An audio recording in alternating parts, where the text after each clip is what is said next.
할렐루야. 예수 그리스도 이름으로 하나님 말씀 함께 나눌 시간 갖도록 하겠습니다. 이 시간 같이 은혜 나누실 말씀은 마가복음 4장 35절에서 41절까지 말씀이 되겠습니다. 마가복음 4장 35절에서 41절, 짧으니까 다 같이 낭독하도록 하겠습니다. 시작. 그날 저물 때에 제자들에게 이르시되 우리가 저편으로 건너가자 하시니 저희가 무리를 떠나 예수를 배에 계신 그대로 모시고 가매 다른 배들도 함께 하더니 큰 광풍이 일어나며 물결이 부딪혀 배에 들어와 배에 가득하게 되었더라. 예수께서는 고물에서 베개를 베시고 주무시더니 제자들이 깨우며 가로되 선생님이여 우리의 죽게 된 것을 돌아보지 아니하시나이까 하니 예수께서 깨어 바람을 꾸짖으시며 바다더러 이르시되 잠잠하라 고요하라 하시니 바람이 그치고 아주 잔잔하여 지더라. 이에 제자들에게 이르시되 어찌하여 이렇게 무서워하느냐 너희가 어찌 믿음이 없느냐 하시니 저희가 심히 두려워하여 서로 말하되 저가 위기에 바람과 바다라도 순종하는고 하였더라. 이 원양어선에서 참치 같은 큰 물고기를 잡아가지고 육지까지 이송하는 데는 한 2주 이상의 시간이 소요된다고 합니다. 참치뿐만 아니라 여러 가지 다양한 그런 물고기를 잡는데 소비자에게 이제 싱싱한 그런 물고기를 공급하려고 이 수조에다가 이 물고기가 생존할 수 있는 아주 좋은 환경을 만들어 준다는 거예요. 그런데 이 운송 시간이 너무 많이 소요되다 보면 항구에 이르렀을 때 죽는 일이 다반사였다는 것입니다. 그런데 언제부턴가 이 물고기가 죽지 않는 아주 매우 간단하면서도 기묘한 그런 방법을 발견하게 됐는데요. 그 방법은 바로 뭐냐면은 이 물고기의 천적이 되는 물고기, 천적이 되는 물고기를 그 수조에다가 넣는 것이랍니다. 그러면 이 천적 물고기가 몇 마리는 이렇게 잡아먹지만 나머지 물고기들은 다 산다는 거예요. 그 비결은 뭐냐면 어떻게 해서든 잡아먹히지 않으려고 막 이리저리 막 헤엄치면서 피해 다니는 동안에 더 튼튼하게 항구에 다다를 때까지 물고기들이 다 생존하더라는 것입니다. 이런 사실을 보면 인간이 참 그 최고의 최선의 그런 환경을 가지고 있다고 그래서 꼭 그것이 그 사람에게 행복을 보장한다고 볼 수 있나? 적당한 긴장감과 적당한 스트레스와 어떤 고난과 역경이 있어야 사실은 더 유익한 게 아닌가. 동물만의 세계의 이야기는 아닌 거란 말이죠. 일찍이 해밍웨이라고 하는 작가는 노인과 바다라고 하는 그런 소설을 통해서 인생을 배를 타고 항해하는 것으로 이렇게 비유를 했지요. 그 소설 속의 내용을 잠시 살펴보면 이 한 노인이 큰 물고기를 잡고자 하는 그런 꿈을 꾸면서 이제 배를 띄우게 됩니다. 여러 번 허탕치는 그런 순간도 있었지만 드디어 이제 자신이 큰 물고기를 이제 낚시로 낚게 되었는데 그 크기가 얼마나 했냐면 배 크기만 했단 말이죠. 자기가 운행하고 있는 그 배 크기만한 그런 커다란 물고기를 잡게 됩니다.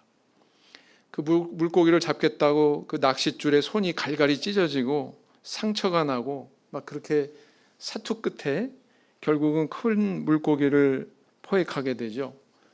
포획한 물고기를 이제 그 배 옆에다가 단단하게 결박을 하고 이제 아주 뿌듯한 그런 마음으로 이제 집으로 돌아가게 됩니다. 그런데 기쁨도 잠시 이 상어떼가 나타나가지고 막 이 물고기를 물어뜯게 되죠. 그래서 이것을 방관할 수 없어서 이 노인은 막 방망이로 상어 머리를 막 두드리면서 그렇게 저항을 해보지만 역부족이었다는 것입니다. 결국 이 노인이 항구에 도착할 때쯤 돼서는 그 물고기가 뼈만 앙상하게 남았더라라는 거죠. 그래서 참 손에 들어온 것도 없이 이 노인은 내가 이만한 물고기 잡았다라는 근거로 그 뼈다귀만 남기고는 자기 숙소로 돌아갔다고 하는 그런 이야기로 이 이야기를 마칩니다. 어찌 보면 아주 평범한 그런 어부의 일상을 그리고 있지만 그 안에 우리 인생의 실상에 대한 아주 기묘한 내용을 함축적으로 이렇게 표현하고 있다, 이렇게 볼 수가 있습니다. 우리 인생도 그렇죠. 출생이라고 하는 이름의 항구를 떠나서 이 인생의 온갖 희노애락을 다 경험하면서 이렇게 살아가다가 또 뭐 돈, 권세, 명예 뭐 이런 자기의 욕망을 어느 정도 실현해서 때로는 성과와 기쁨을 누리기도 하지만 또 남한테 또 이렇게 예기치 않게 도둑맞기도 하고 빼앗기기도 하고 그러면서 또 절망과 고통을 느끼기도 하죠. 그리고 결국에는 내가 이런저런 인생을 살았다, 자기 인생의 흔적만 어느 정도 남기고는 결국은 하나님 품에 가게 되는 우리 인생의 실상을 아주 이 소설을 통해서 잘 말해주고 있다라는 것입니다. 그런데 이렇게 해밍웨이가 노인과 바다라고 하는 소설을 통해서 우리 인생을 바다를 항해하는 것으로 비유한 것이 아니라 사실 그 훨씬 이전에 하나님께서 성경 말씀을 통해서 그렇게 비유하고 계시다고 하는 사실을 발견하게 되죠. 시편 말씀을 보시겠습니다. 시편 89편 9절 말씀을 보시겠습니다. 시편 89편 9절 말씀을 보시겠습니다. 시편 89편 9절.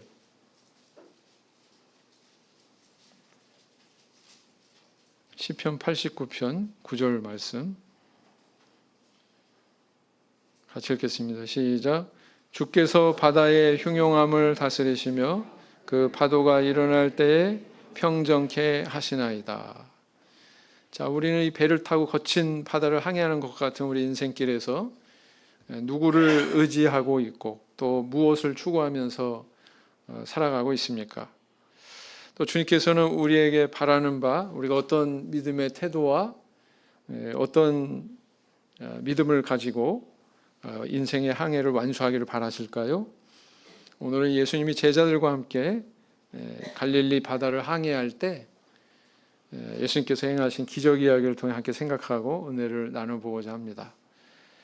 자, 가나안 땅의 북쪽에는요 아주 높은 산이 하나 있습니다. 그 산 이름이 뭐냐면 헤르몬 산이라고 그래요. 그 헤르몬 산의 고도가 2814m니까 백두산보다 조금 높습니다. 백두산이 2744m라고 그러죠. 그래서 이렇게 높은 산이기 때문에 눈이 녹을 일이 거의 없다고 그래요. 그래서 이 산에서는 한여름에도 스키를 즐길 수 있답니다. 그런데 이 산으로부터 골짜기를 타고 내려오는 바람이 있는데 이 바람이 찰까요? 따뜻할까요? 물론 차갑겠죠. 이 차가운 바람이 내려와서 갈릴리 호수에 이렇게 도달하게 되는데 갈릴리 호수의 그 수면의 따뜻한 공기하고 이 헤르몬 산에서 내려오는 차가운 공기가 만나면 자주 돌풍을 일으킨답니다. 자주 풍랑을 일으킨답니다. 그래서 이 갈릴리 호수는 우리 성도님들 호수 그러면 보통 어떻게 인식을 하세요? 잔잔해요? 아니면 거칠어요? 잔잔하잖아요. 그래서 뭐 내 마음은 호수요. 그럼 그만큼 잔잔하다는 뜻이잖아요. 근데 이 갈릴리 호수는 전혀 그렇지 않다는 것입니다. 이렇게 급작스러운 그런 돌풍을 일으켜가지고 풍랑을 일으켜서 이 고기잡이 배들을 이렇게 당혹스럽게 하고 하는 경우가 적지 않다는 것입니다. 저도 성지순례 갔을 때 여기서 이제 목사님들하고 같이 해수욕을 했었거든요. 그때가 2003년인가 그랬을 겁니다. 해수욕을 하는데 갑자기 막 풍랑이 거칠어지니까 막 사이렌 울리고 나오라고 그러는 거예요. 근데 정말 아니나 다를까 막 파도가 엄청 높게 이렇게 치더라고요. 그래서 야, 이게 정말 이게 바다라고 하는 게 맞구나. 바다가 맞다. 그런 생각을 해보게 됐습니다. 이런 갈릴리 호수를 앞에 두고 어느 날 예수님이 제자들에게 이렇게 말씀하셨어요. 4장 35절 그날 저물 때에 제자들에게 이르시되 우리가 저편으로 건너가자 하시니 그랬어요. 저편으로 건너가자. 예수님께서 이렇게 제안하셨고 제자들은 이게 스승의 그런 제안에 응해서 배에 몸을 싣게 됩니다. 그런데 이렇게 항해하던 도중에 갑자기 풍랑을 만나게 되죠. 그런데 이 풍랑이 얼마나 심각한 정도였냐면은 배에 물이 차들어올 정도였다는 거예요. 배에 물이 차들어와 가지고 마치 전복될 것 같은, 배가 뒤집어질 것 같은 그런 위기를 느낄 정도의 풍랑이 일어나게 됩니다. 그래서 이렇게 불안함을 느낀 제자들이 고물에서 이렇게 베개를 하고 주무시는, 고물은 어디예요? 배의 뒷전을 얘기하는 거죠. 그 고물에서 이렇게 베개하고 주무시는 예수님을 깨우면서 말합니다. 우리의 죽게 된 것을 돌아보지 아니하시나이까? 굉장히 위급한 상황이었던 것 같아요. 그랬더니 주님께서 깨어나셔서 바다를 향해서 꾸짖으셔서 그 풍랑을 잔잔케 하셨다고 하는 그런 이야기입니다. 오늘의 이 사건을 통해서 주님은 당시 제자들에게 어떤 가르침을 주시고자 하셨고, 또 오늘날 우리에게는 어떤 교훈을 주고 계실까요?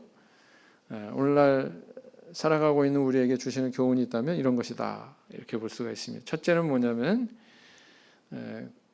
고난에는 주님께서 뜻하시는 섭리가 있다는 점입니다. 주님께서 뜻하시는 섭리가 있다는 점입니다.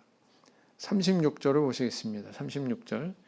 저희가 무리를 떠나 예수를 배에 계신 그대로 모시고 가매 다른 배들도 함께 가더니 큰 광풍이 일어나며 물결이 부딪혀 배에 들어와 배에 가득하게 되었더라 그랬어요. 이게 우연일까요? 아니면은 뭐 설정된 상황일까요? 어떻게 생각하세요? 이것이 사실은 예수님께서 어떤 의도하신 바대로 일어난 상황이었다라고 생각이 되는 요소가 있습니다. 첫째는 뭐냐면 애초에 바다 저편으로 건너가자고 제안하신 분이 누구예요? 예수님이세요. 모든 것을 아시는 예수님. 그 예수님이 곧 여기 풍랑이 일어날 거야 라는 것을 아셨다면 우리 조금 있다 건너가자. 내일이나 건너가자. 그럴 수도 있지 않았겠습니까? 그런데 저편으로 건너가자. 마치 그 출애굽기 14장에서 하나님께서 이스라엘 백성들을 막다른 곳으로 모시죠. 홍해를 건너기 전에. 그런 것처럼 이렇게 저편으로 건너가자. 그분의 제안에 의해서 이 상황이 지금 벌어졌다는 사실입니다. 그 다음 둘째 이유는 뭐냐면 배 안에서의 예수님의 태도예요. 지금 풍랑이 일어가지고 어느 정도로 심각해요? 물이 배 안에 가득 차게 됐대요. 그래서 제자들은 마치 막 이게 전복돼가지고 죽을 것 같은 그런 공포가 밀려오는데 우리가 죽게 된 것을 돌아보지 않으십니까? 막 이렇게 말할 정도로 그런 공포가 밀려오는데 그래가지고 그 주님을 깨우잖아요. 그죠? 주님을 깨울 만큼 그렇게 위급함이 있었는데도 불구하고 예수님은 뭐하고 계셨어요? 백고물에서 주무시고 계셨어요. 제자들의 모습과 예수님의 모습이 완전히 상반되죠? 이 예수님께서 그냥 설정하신 상황 아닌가? 이런 생각을 하게 된단 말이에요. 세 번째 이유는 뭐냐면은 예수님이 풍랑을 순식간에 잔잔케 하신 점입니다. 그렇죠? 그러면서 또 제자들 향해서 어찌하여 믿음이 없느냐 또 이런 말씀도 하시고. 그래서 이런 정황들을 종합해 보면 이 갈릴리 바다를 항해하는 도중에 풍랑이 일어난 상황은 예수님께서 뜻하신 바대로 일어난 상황이었다 이렇게 생각이 되어진다라는 것입니다. 아마도 예수님께서는 백고물에서 이렇게 베개하시고 이렇게 주무시는 듯 하시면서 제자들의 일거수일투족을 다 쳐다보고 계지 않으셨을까 그렇게 생각을 하게 된다라는 것입니다. 오늘날 우리 삶에도 풍랑을 만나서 전복될 것 같은 배가 뒤집어질 것 같은 그 인생의 위급한 그런 상황들이 있습니다. 그런데 우리가 근본적인 사실 하나를 알아야 된다는 것이죠. 불신자들은 인생의 풍랑을 어떻게 생각합니까? 그것은 내가 재수가 없어서 운명이기 때문에 내 팔자속 아니기 때문에 이렇게 생각하면서 살아갑니다. 근데 우리 믿는 사람들은 그렇게 생각하면 돼요? 안 돼요? 무슨 뭐 재수가 있다는 둥, 운이 안 따른다는 둥, 운명이라는 둥, 팔자소간이라는 둥, 이런 말은 다 누구의 언어예요? 불신자의 언어예요. 하나님 믿는 성도들은 그렇게 이야기하면 안 됩니다. 우리는 세상 사람들과는 달리 생각해야 된단 말이죠. 그건 다 우리 하나님께서 주관하시는 이 세상이니까 하나님께서 주시는 거다, 이렇게 받아들이는 것이 옳습니다.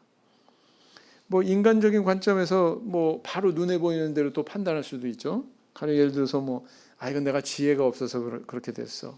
뭐 내가 적절한 인격이 없기 때문에 이런 일을 당했어. 또 내가 사랑이 없기 때문에 이런 일을 당했어. 뭐 용기가 없기 때문에 이런 일 일어났어. 이렇게 말할 수도 있지만 역시 그것도 가장 근본적으로는 눈에 보이지 않는 더 깊숙한 그곳에 원인이 있는데, 그것이 바로 하나님께서 주시는 고난이다라는 것입니다.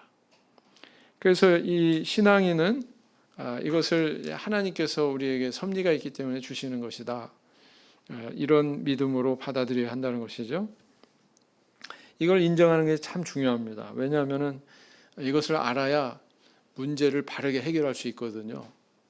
그 원인은 여기에 있는데 그걸 해결하려고 하는 방향은 엉뚱한 데 있으면 안 된단 말이에요.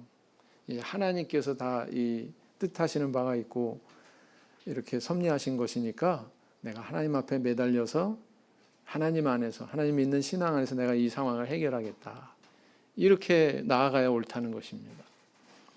창세기 16장 2절 말씀을 보시겠습니다. 창세기 16장 2절 말씀을 보시겠습니다. 창세기 16장 2절 말씀을 보시겠습니다. 창세기 16장 2절 같이 읽겠습니다. 시작. 사레가 아브라함에게 이르되 여호와께서 나의 생산을 허락지 아니하셨으니 원컨대 나의 여종과 동참하라. 여기까지만 읽겠습니다. 사레가 나중에 뭘로 개명이 돼요?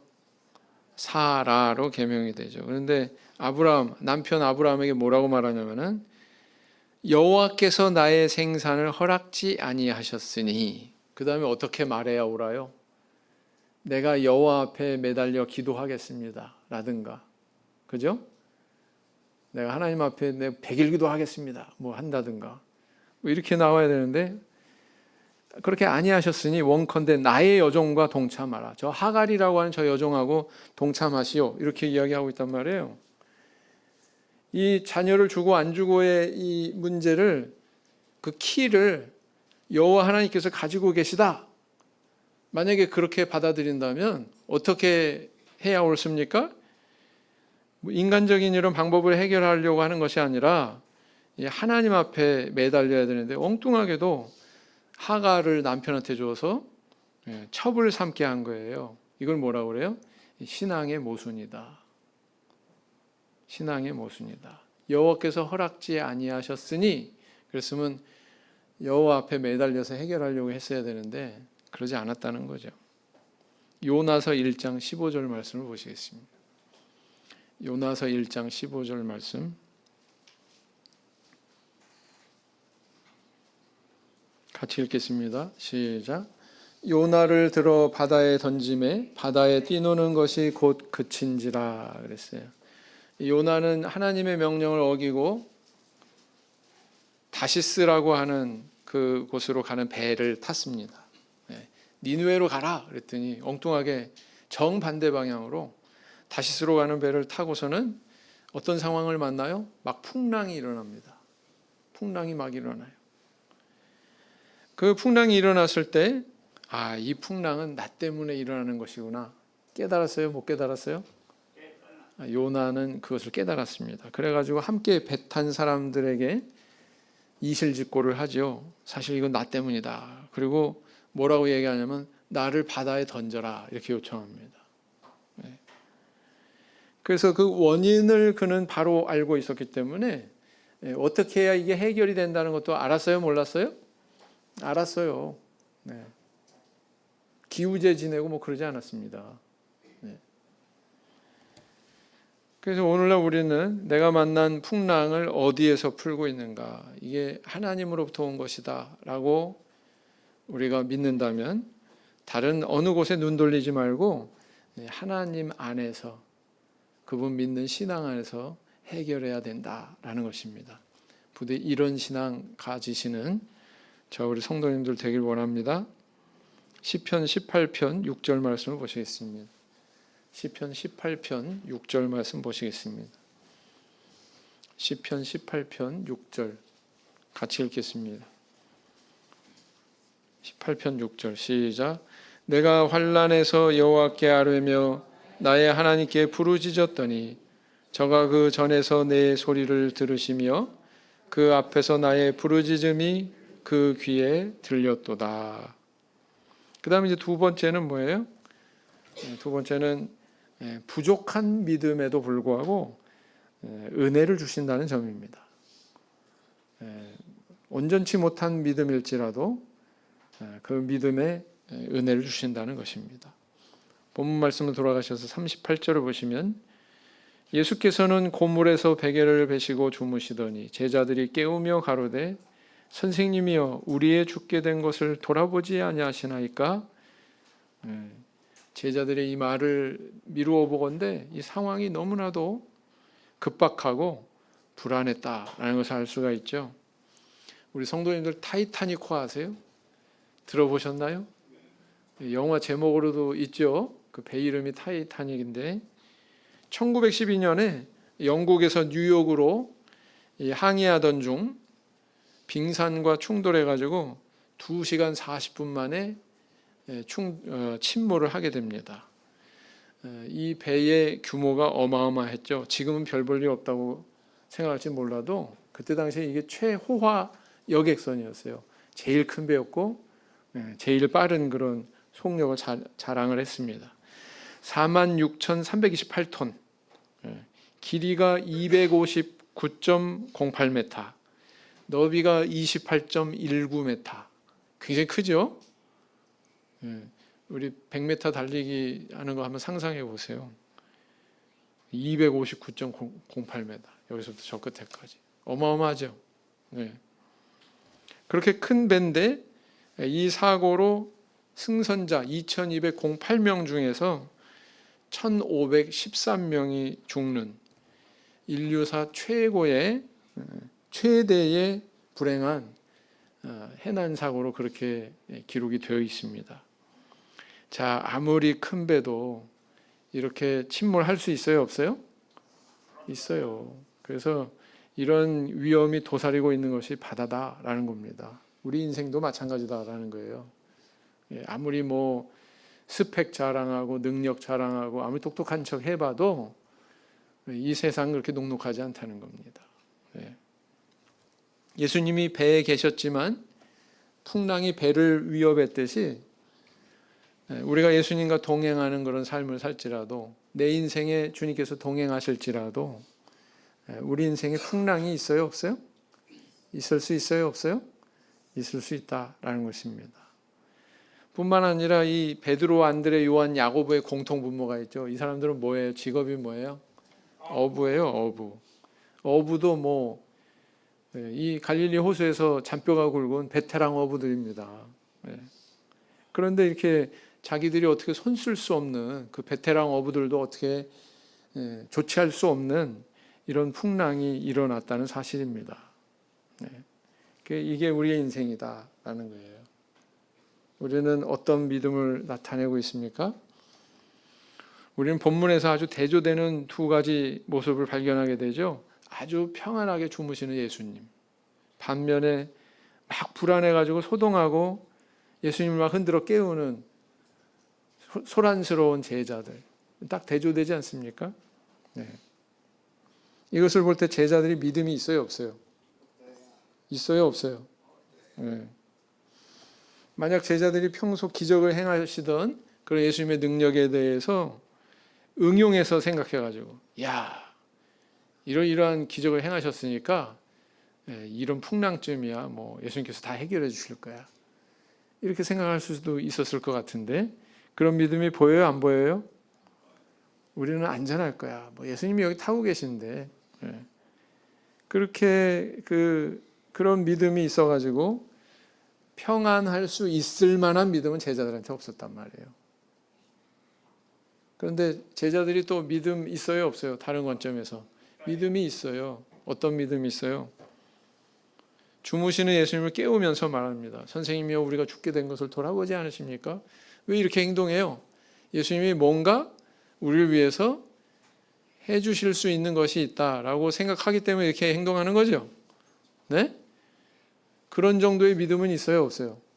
예수님이 우리를 위해서 뭔가 해주실 것이다 라는 정도의 믿음은 있었다는 것입니다.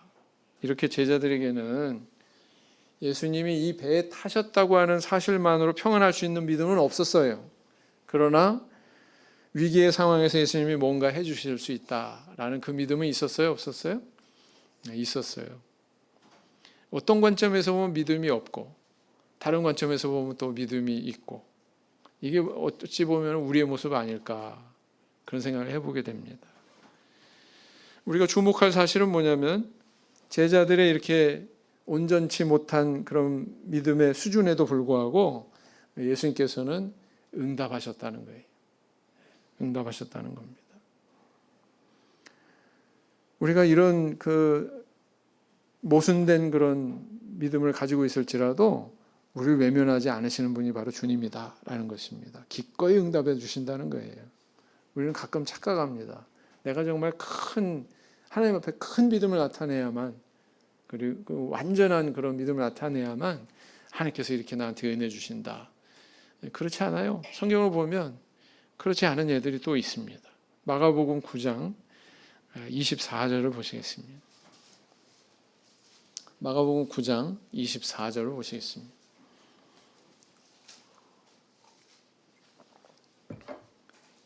마가복음 9장 24절 같이 읽겠습니다. 시작. 곧 그 아이의 아비가 소리를 질러 가로되 내가 믿나이다. 나의 믿음 없는 것을 도와주소서 하더라. 내가 믿나이다. 그렇게 얘기하더니 곧 이어서 말을 바꿔요. 뭐라 그래요? 나의 믿음 없는 것을 도와주소서. 믿음이 있다는 거예요? 없다는 거예요? 도대체. 그죠?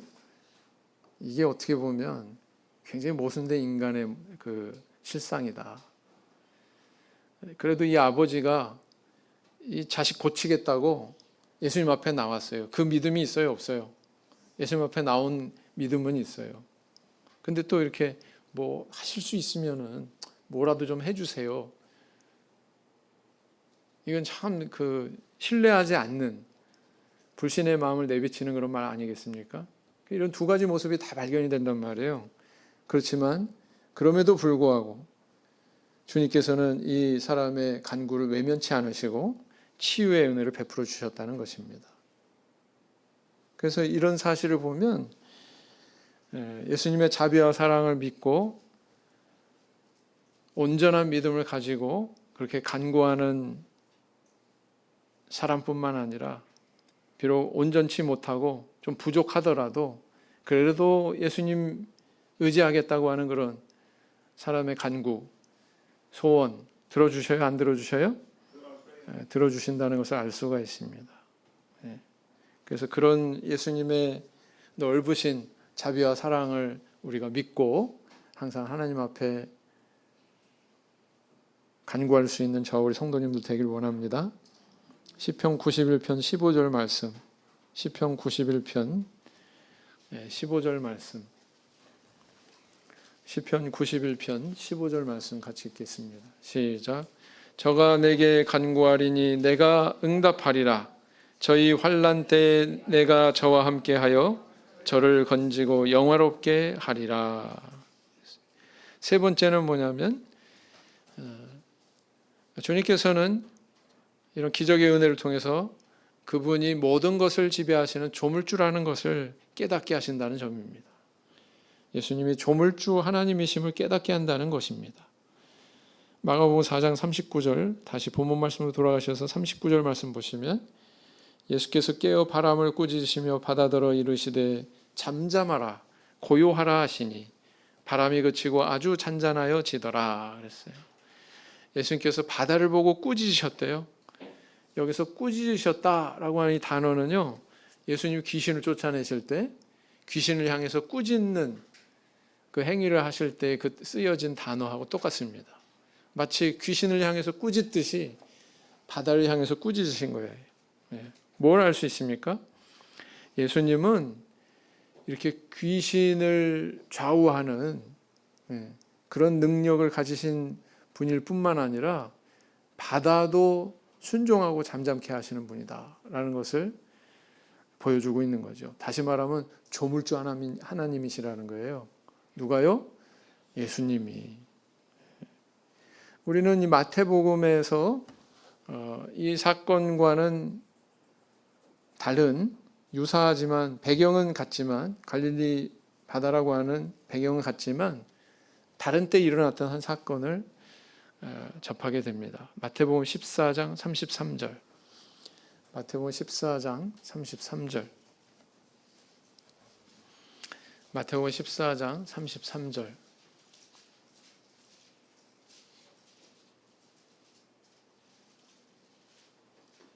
같이 읽겠습니다. 시작. 배에 있는 사람들이 예수께 절하며 가로되 진실로 하나님의 아들이로소이다 하더라. 어느 순간에 이 이야기를 한 거예요. 그 이전에 기록이 되어 있는 내용을 보면 이때는 예수님이 배에 같이 없었어요. 제자들하고 같이 없었어요. 물 위로 걸어서 배에 올라타셨어요. 그 일을 기록하고 있죠. 이거는 전혀 다른 사건입니다. 먼저 일어난 사건은 뭐냐면은 저편으로 건너가자 했던 그 사건이고요. 예수님이 배에 함께 타지 않았던 이게 나중에 일어난 사건이거든요. 근데 이 두 번째 갈릴리 바다에서 경험했던 이 기적을 목격한 제자들이 뭐라고 얘기했냐면은 그 배에 있는 그 제자들이 예수님한테 절하면서 진실로 하나님의 아들이로소이다 이렇게 얘기했다는 거예요. 자, 그러면은 오늘 본문에서의 내용과 좀 비교를 해보자고요. 이 사건의 말미에 가서 제자들이 하는 이야기가 있습니다. 저가 뉘기에 바람과 바다도 순종하는 고. 근데 두 번째 사건에서는 뭐라 그래요? 진실로 하나님의 아들이로소이다 이렇게 얘기하고 있어요. 여러분들 재밌지 않습니까? 성경이. 첫 번째 사건에서는 의문을 제기하고요. 두 번째 사건에서는 그 의문에 대한 답을 제시하고 있습니다. 맞죠? 진실로 하나님의 아들이로소이다. 제자들은 맨 처음에 이 갈릴리 바다에서의 이 사건을, 풍랑이 잔잔케 되는 이 사건을 목격하고서는 아직까지도 예수님이 어떤 분이라는 걸 잘 깨닫지 못하고 있었어요. 그런데 두 번째 유사한 상황에서 벌어진 그 기적을 체험하고서는 진실로 하나님의 아들이다라는 걸 깨닫는 것을 우리는 보게 됩니다. 그렇죠? 네. 이처럼 오늘날 우리 성도들도 인생길에서 여러 풍랑과 고난을 경험하게 됩니다. 그런데 그걸 경험하는 동안에 우리에게 깊어지는, 우리 마음속에 남는 어떤 열매가 있다면 그것은 바로 뭐냐면은 내가 믿고 있는 이 예수님이 어떤 분이다라는 것에 대한 이해가 깊어진다는 거예요. 이해가 깊어진다는 것입니다. 내 인생에 이렇게 동행하시고 천국이라고 하는 항구에 이를 때까지 나를 정말 놓지 않으시고 이렇게 인도하시는 분이다. 정말 나의 하나님이십니다. 정말 하나님의 아들이십니다. 이런 고백이 나오도록 우리의 인식의 깊이가 깊어진다는 사실입니다. 만약에 그렇다면 우리는 어떤 믿음의 자리에 나가는 게 마땅할까요? 어떤 풍랑이 있을지라도, 어떤 어려움과 고난이 있을지라도 그걸로 절망하거나 그걸로 어두운 미래를 이야기해서는 안 된다. 오히려 밝고 희망이 있는 그런 미래를 내다볼 줄 알아야 된다라는 것입니다. 그런 믿음을 우리가 가져야 되지 않겠습니까? 아버지와 아들이 있었어요. 사막을 걷고 있었습니다. 너무나도 그 사막을 가는 여정이 힘들었어요. 아들이 아버지한테 말했습니다. 아빠, 목이 말라요. 더 이상 못 가겠어요. 아들아, 조금만 더 힘을 내라. 조금만 가면 마을이 나올 거야. 근데 하루가 다 지나고 그 다음 날에도 마을은 나오지 않았습니다. 계속 길을 가다 보니 사막 한가운데 공동묘지가 나왔어요. 아들이 말했습니다.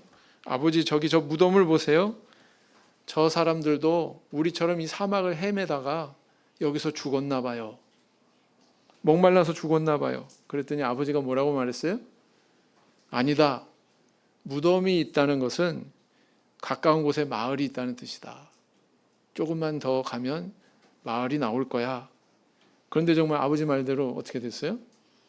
오래지 않아서 마을이 나타났고 그 마을에 도착해서 목마름을 해소했다라는 것입니다.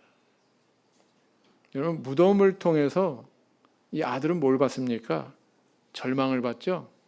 근데 아버지는 뭘 봤어요? 희망을 봤습니다. 이 희망을 본 아버지처럼 때때로 우리를 덮치는 이런 풍랑과 경랑이 있을지라도 우리가 미래를 볼 줄 알아야 돼요. 희망을 볼 줄 알아야 됩니다. 미래에 대한 소망을 품을 수 있어야 된다라는 것입니다. 바로 이런 믿음을 키우시기 위해서 예수님께서는 제자들에게 이런 시련을 주셨다라는 거죠. 그럼 제자들에게만 줄까요? 오늘날 우리에게는 있을까요? 없을까요? 역시 우리에게도 있을 수 있다라는 것입니다. 신명기 31장 8절 말씀 보시겠습니다. 신명기 31장 8절. 신명기 31장 8절 말씀 같이 읽겠습니다.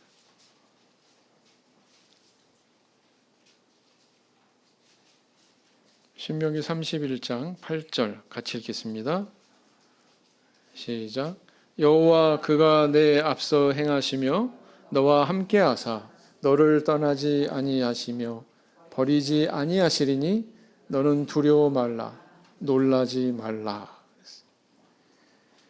저편으로 건너가자 이렇게 요청하신 분이 예수님이실진데 예수님께서 그 제자들을 다 책임져 주셨죠? 역시 마찬가지다라는 것입니다. 오늘날 우리에게 생명을 주시고 이 땅에 인생의 길을 걷도록 초대해 주셨어요. 그분이 또 우리를 하나님의 자녀로 삼아 주셨습니다. 인생의 여러 기적을 보여주신 그분이 앞으로 내 인생의 여정도 기적과 같은 일로 인도하실 것이다. 이런 믿음 가지고 살아가시는 저 우리 성도님들 다 되시기를 예수님 이름으로 기원드립니다. 묵상 기도하시겠습니다.